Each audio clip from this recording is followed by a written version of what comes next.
And this is where I really believe that the split in humanity is going to occur. Some people talk about transhumanism. That's great. That's many decades down the road. Yeah. I'm talking about immediacy within 1 to 2 years of us needing to make the mental clarity choice. You're either going to accept that system or you're not, because once you get on it, you are at complete subservience to that system. And how many people have panicked when their internet goes off? How many people panic when they can't sign into their online banking? And how many people panic when their card doesn't work? Yeah. Either sliding it to purchase an item in a credit card at a pay through point, or you can't, your card doesn't work to get money out of the ATM.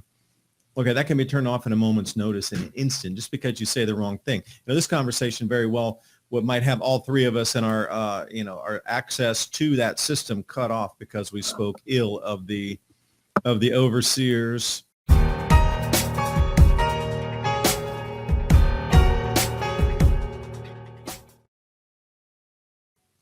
Yeah, thanks. So one of the things I wanted to talk about, microgreens here. There's a microgreen tray, there's all kind of solutions that we can think about. Easy to do, easy to implement, low cost, and immediate results almost.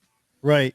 As far as solutions go, why don't we bring the audience up to speed and talk about, solutions for what?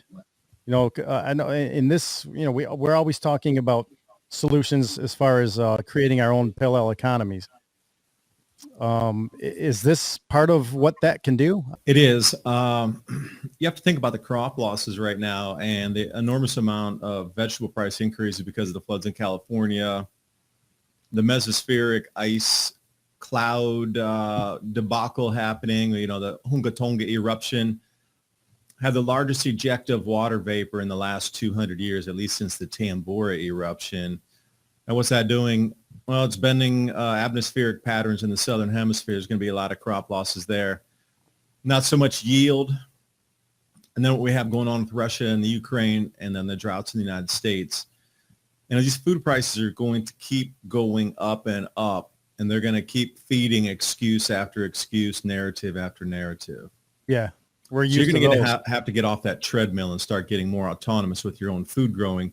Like for us, we had veggie, but that super freeze wiped out all the greens that we had everywhere around the property. The only thing that survived were the spring onions. This only took 6 days to get this lush little tray up here. Seriously? And we have greens right there, and all it is black-eyed peas, Yeah, let's see that. I want to see those microgreens. They look 4 or 5 inches tall already. Yeah, and we have grow lights as well. I have programmable grow lights, are actually dialable. It's almost like a coffee shop bulb where you can turn it up higher. Okay. 700 nanometers. You can turn it down 500, whatever. You can adjust the brightness on the grow light, and that thing wasn't very much. How much was it? $90. But to be able to get fresh veg out when all of your other resources have failed, supermarkets, incredible expensive, very low selection right now, and our own vegetables that we were growing wiped out in the super freeze. So then this is our third backup to the backup. Amish aren't open right now, so we can't really get anything out of their gardens and their greenhouses. They don't open until April, and they'll probably just have lettuce when the season first starts. But between now and then, we have a 2-month gap here before we can replant our garden. So what are you going to do? Everybody needs to ask themselves this question. If you get in the same situation like we are and I am, where's your fresh veg going to come from? It's really important you have fresh vegetable in your diet, not just eating out of a can and survival food. This time it's different. What's ahead is the worst in history. The Wall Street Journal warned, just don't sit there, do something. Have you checked the value of your home, your 401k?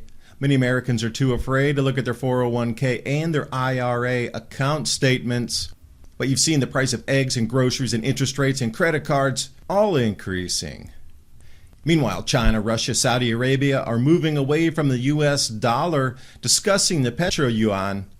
Isn't it time you took retirement matters into your hands with a self-directed IRA with physical gold and silver? Not paper, physical gold and silver. Patriot Gold Group is introducing the 2023 Recession Protection No Fee for Life IRA. Call the Patriot Gold Group today before it's too late. Mention the Adapt 2030 channel. You're going to get first-class service from Patriots protecting Patriots. Remember, Patriot Gold Group offers the no fee for life IRA, where your 401k or IRA can be in physical gold or silver on qualifying rollovers. That's 888-546-7020. And do remember, Patriot Gold Group is Consumer Affairs top-rated gold IRA dealer for 6 years in a row. That's 888-546-7020. And now on with the video. Oh, this is big because, everything you're talking about is what we've been talking about on our podcast here for the last year and a half. And, trying to get people to understand how important it is to build that parallel economy and build a system where you're reliant on what you can do at your place or what you can do with your neighbors, because those are your immediate quote unquote people, right? When things go bad, we have to have a local economy, and those people right around you, for better or worse, they are going to be our local economy, just like it was way back in, the pioneer days. Am I right, hitting the right spots there? Yeah, I would say go back to the introduction of the railroad as it was heading across as the settlers were moving west. 1860s, 1870s pioneering lifestyle. We're going to head back to that. Yep. But we're also going to have a lot of technology intertwined with it. So you see some of those futuristic movies in the 1870s, 1880s where mad inventor, mad scientist had tech in the 1800s. Well, it'll be something like that. Some of our tech now will still move through with us, but a lot of the systems and the way we do are going to revert back to victory gardening, using horses perhaps if we have no other way to move from point A to point B, or plow, that sort of thing. I could see us really heading back into, you're going to need to filter your own water, know your water sources, know your neighbors, and work together to defend all that perhaps. Outcast, what do you have to say? I know you have some questions right here. What David is talking about here is, self-sufficiency, Okay. cooperation with your neighbors, so we can survive this fake event that they're going to be inflicting on us. Yeah, this is an artificial shortage being pushed in, like the fertilizer disruption that we're seeing across the planet, which will reduce crop yields. In addition to what we're seeing with the Hunga Tonga eruption and all the different water vapor emissions into the atmosphere. Now, for those of you out there, that single eruption put 10% more water vapor in the atmosphere in a single set of days. So all the atmospheric precipitation, or all the precipitable water is the proper term for it, moisture that could get wrung out in some shape, form, or fashion out of the atmosphere, that was a static 100% up until Tonga, and it suddenly increased by 10%. So you're going to have to imagine that there'll be more cloud cover, heavier rainfalls, atmospheric circulation will be disrupted, and then at the same time, in this one layer of the atmosphere, it's called the mesosphere, and it's above the stratosphere and above the ozone layer. They have a huge amount of ice crystal clouds up there because of the same eruption. But what happens is the little surfaces of these little tiny ice crystals is where the breakdown of ozone occurs, and then chlorine and bromine, catalyst is the proper name for that, also occurs on the surfaces of the ice crystals. So if you have these polar stratospheric clouds, noctilucent clouds, the ones that are so far up and they kind of waft along in different colors that you'll see depending on which hemisphere, the amount of that surface area for ozone to get broken down, we're going to have a runaway ozone depletion event, and they'll just be like, well, how did that happen? It's more humans. They'll try to circulate it back to us doing something to the planet ever versus looking at a natural cycle. Mm-hmm. Well, that'll be a first indicator. So David, in your opinion, how much of this is natural and they are capitalizing on it, and how much of it are they able to geoengineer and or cause? The two separate sets of variables. One would be the economy and the actual breakdown of supply chain and the actual disruption of farm inputs to lower yield on purpose. Now, that's purely man-made and pure disruption on purpose. The geoengineering and the stratospheric aerosol injection, That's a pretty well-established science by now. There was a company called Make Sunsets who said, if you give us money, we'll offset carbon credits and you can sell those on the market. And we'll spray a certain number of kilograms of whatever up in the sky and then try to block the sunlight out for you. Ionic heaters, and they're talking about using HAARP to try to change the trajectory of an asteroid that's off planet. So you have to think about how incredibly powerful the technology is now. If they're going to try to manipulate off-planet objects, but I don't know how, they would be able to bust through the thermosphere up through the troposphere and past that electric boundary layer, for a better term, of the magnetosphere before it goes into space. There's an electric boundary layer there. So I don't know exactly, how they would really get precise, because there's going to be an interference wave up there once they try to exit out off the planet, literally outside the atmosphere to change or whatever they want to do, perturb the orbit of this asteroid. So that's their newest toy. So if you think they're at that level where they can actually manipulate asteroids off the planet that are swinging by the Earth, then what can they do with our cloud cells at 30,000, 40,000 feet up, 20,000 feet up? Yeah, they're definitely putting everything in there: radium or strontium, barium, aluminum, everything. I mean, we get into the climate or geoengineering on this show a lot too, and always playing clips that I find to put in there, or just show the audience that these things are happening. There are patents on these machines. We can't talk about climate change unless we talk about the climate changers, because it seems to me like they are the ones destroying this planet. If they just leave Mother Nature alone, it'll fix itself if it's not too late. From what I'm hearing a lot, they've been monkeying around with this since the 1940s. Have they ruined it to a point now where it's too late to fix it? I mean, I would think not. As long as they pull everything back and stop, can the planet heal itself? We have to realize, and Outcast, I'll continue answering the question here to dovetail on that. We're going through a series of natural changes that haven't been seen in the minimum of 400 years.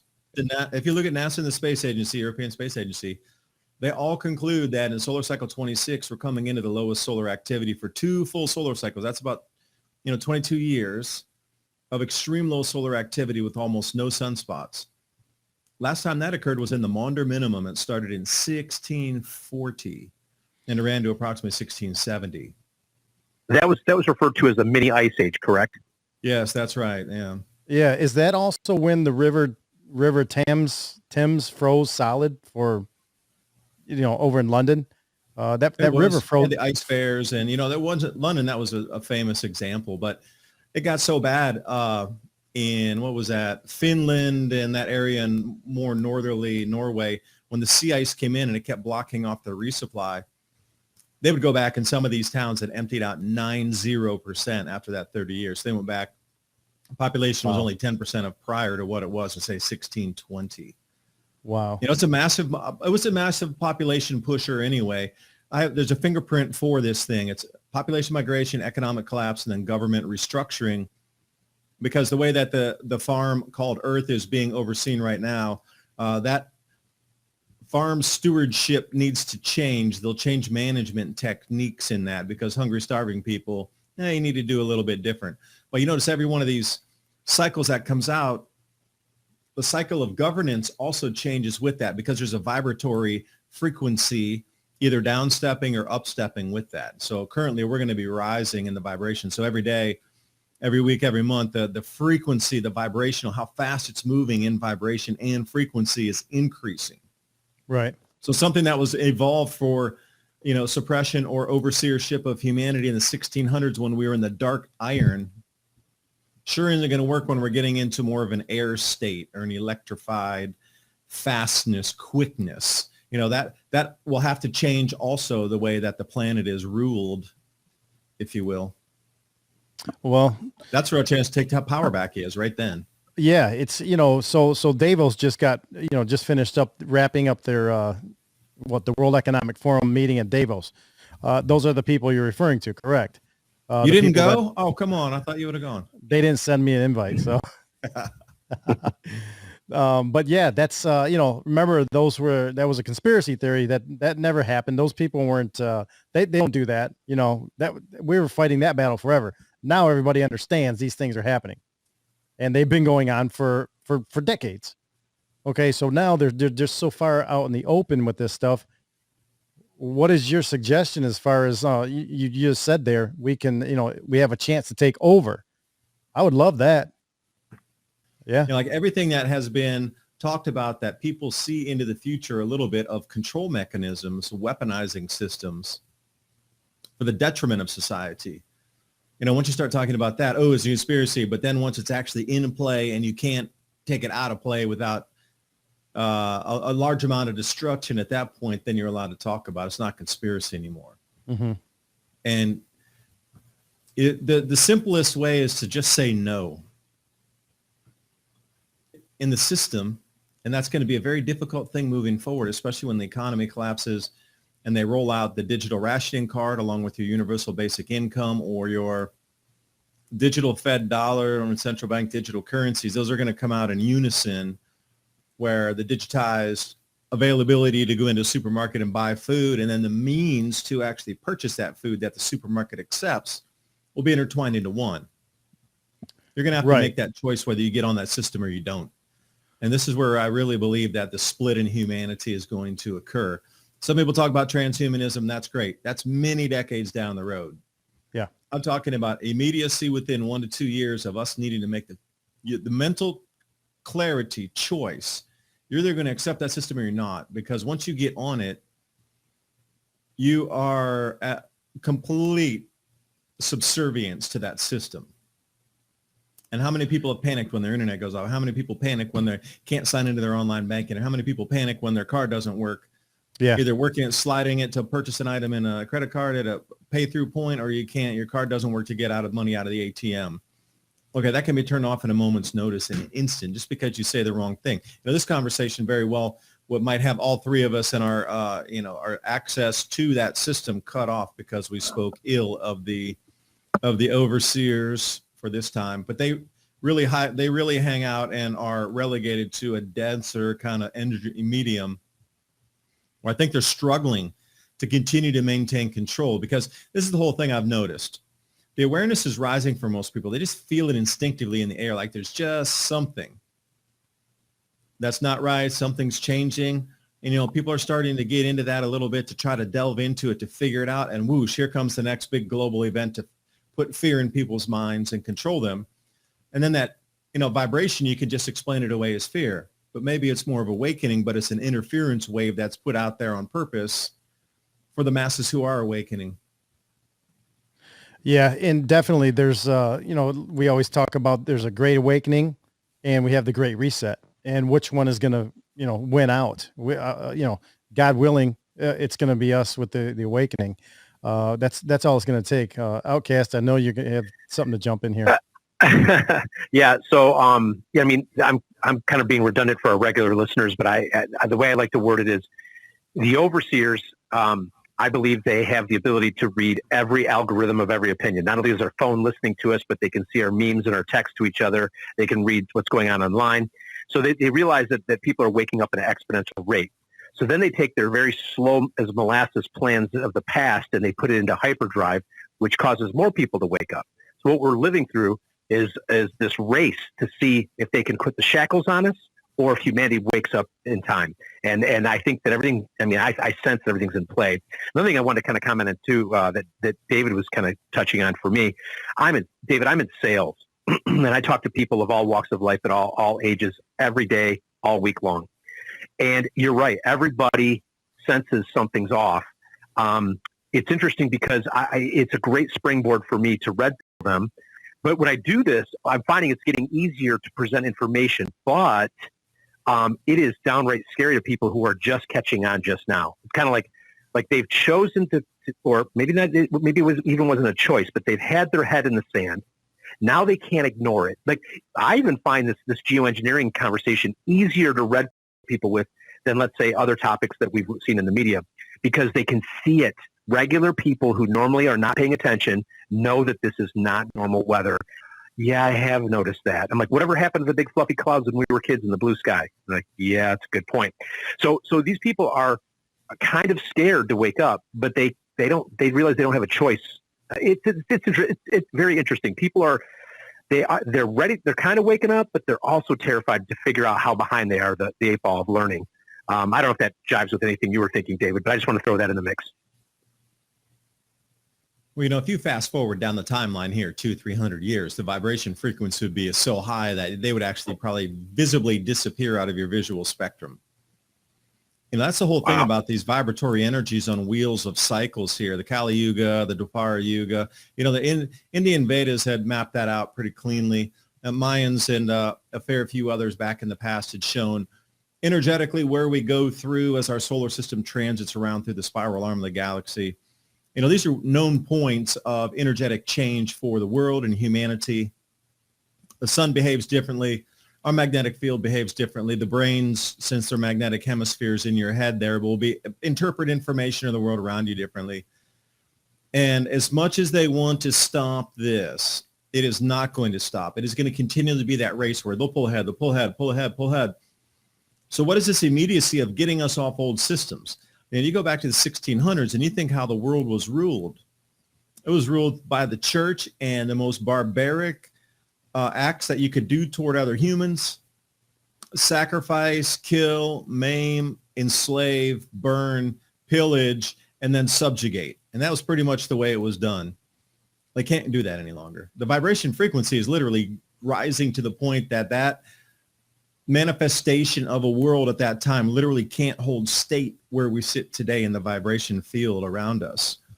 This is why there's this urgency to move to digitization, because it needs to move faster. Everything that would be a control mechanism is going to have to move at light speed along with it's not just us, Wayne. Look at all these changes across the solar system and all the other planets having changes. Neptune's atmosphere reversed about 2 years ago. Jupiter had 10x the auroras, got X-rays jumping off of Uranus out onto the rings in the visible spectrum, or just like you see an X-flare coming off the sun.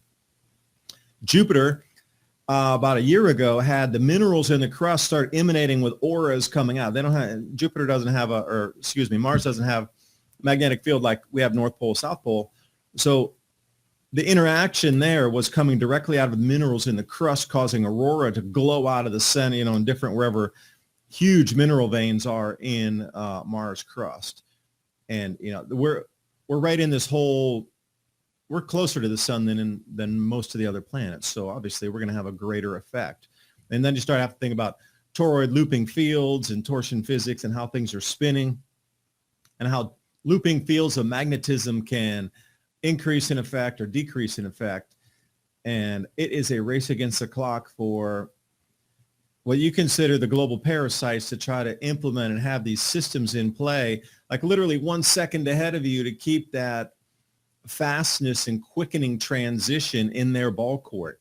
And they're losing it. And this is the whole thing, that the fear is being used so quickly and so much and so densely across populations, is if they're afraid they won't notice the awakening and they won't partake in using those energies to send their thoughts into the vibratory field and also use their physical bodies to join with others to find solutions outside of these, what we consider regularized delivery systems that we so much rely on, supply chains, etc. Maybe that's too woo-woo. I don't know. No, it's interesting. It's fascinating. David, do you put any stock in the polar shift, the poles shifting? Well, it depends on what magnitude of shift you're talking about. The polar wander we're experiencing now, orders of magnitude above. But could the magnetic poles actually flip over on themselves? Yes, it's happened in history many a time. Geophysical pole shift, like Charles Hapgood refers to, where there's separation for some unknown period of time, where there's no magnetic field and the crust and the core just kind of slide off of each other, and then eventually, when a magnetic field's reestablished, they lock back in place. So that explains the tilt of our Earth, not on the ecliptic. Like, you look at other planets, it's perfectly to the horizon. So the equator of the sun is the equator of the planet out.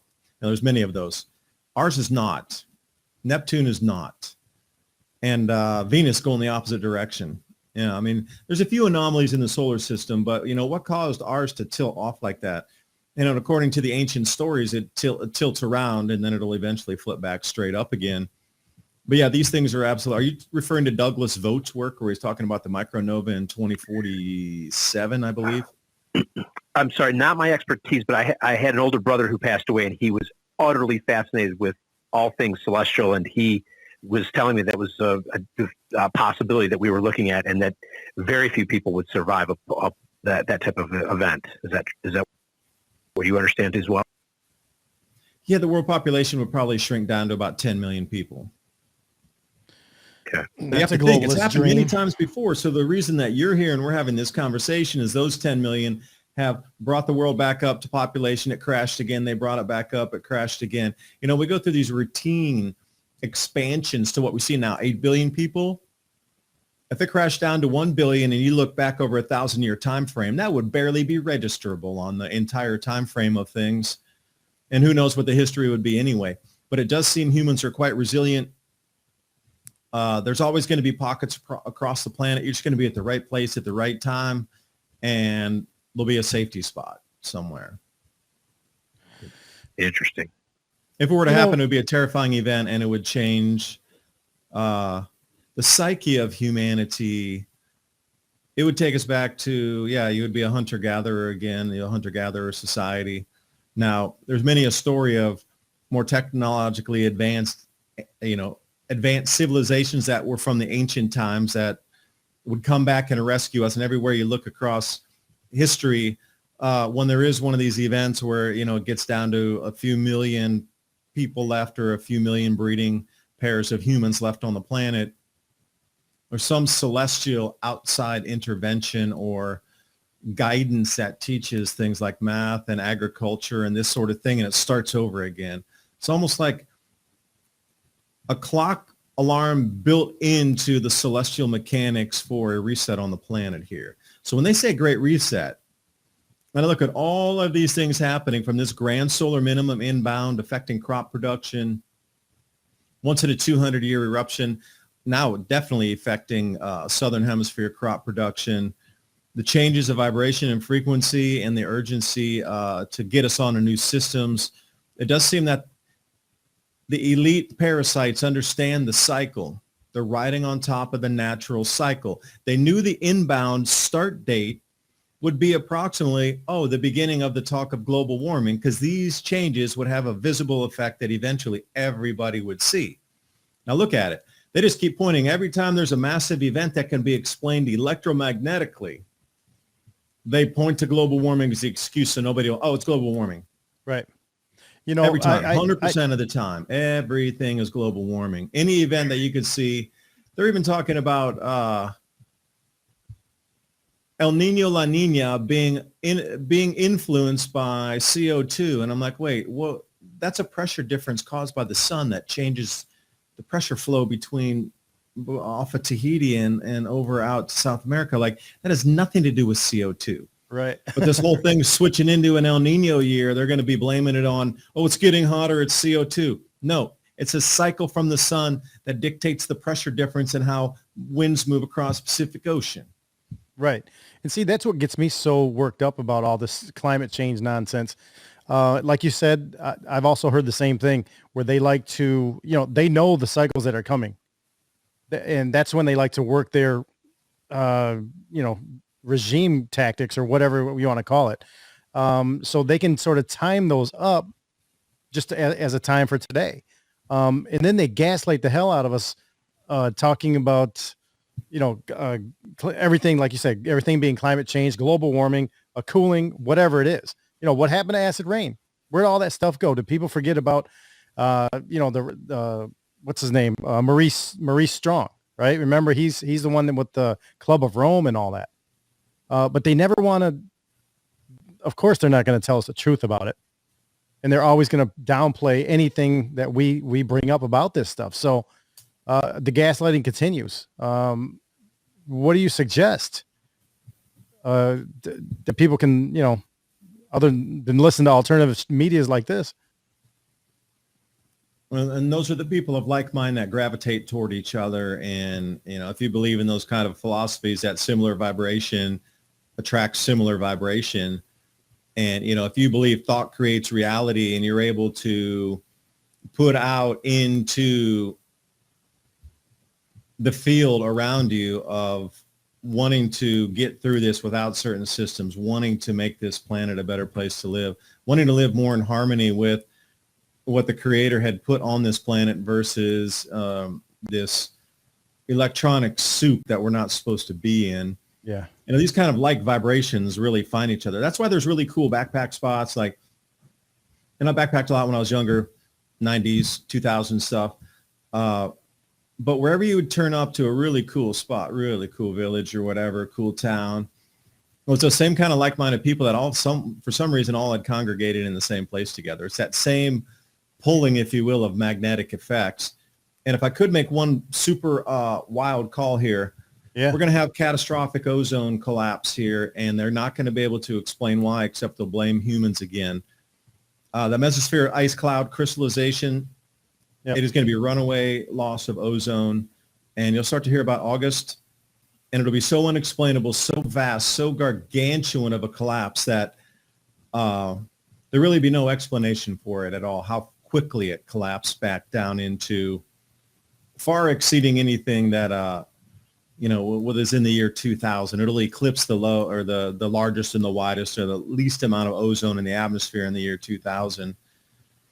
Maybe that'll wake people up. Maybe the events have to get bigger and bigger where they can't really be explained by the current narrative before people can kind of look past that veil.